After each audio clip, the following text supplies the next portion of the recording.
Hmangaihna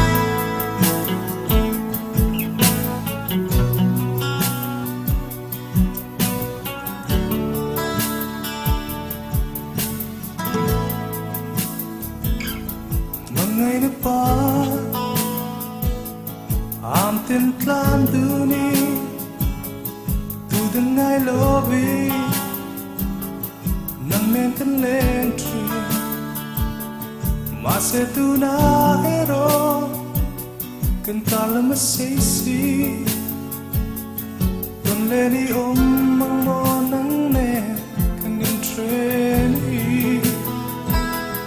lung le Kirtangi Tranga biya Hmangaihna kanta Masetu na hero Kantala masisi Lungalengi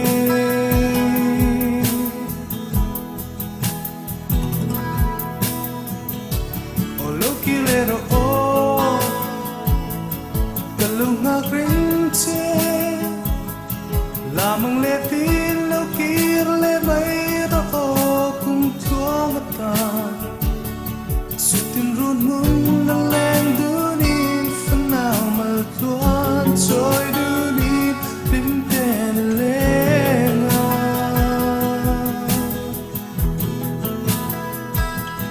Hmangaihna pa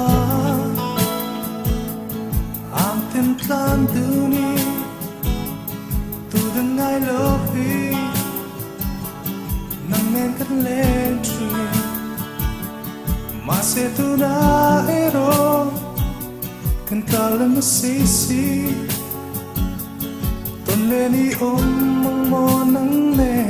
kan in treni lungalengi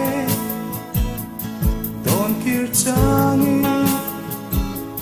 Tranga biya Hmangaihna kanta Masetu na hero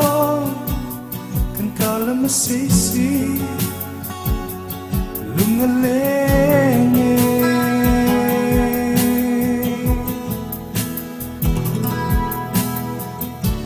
Olokilero Kalunga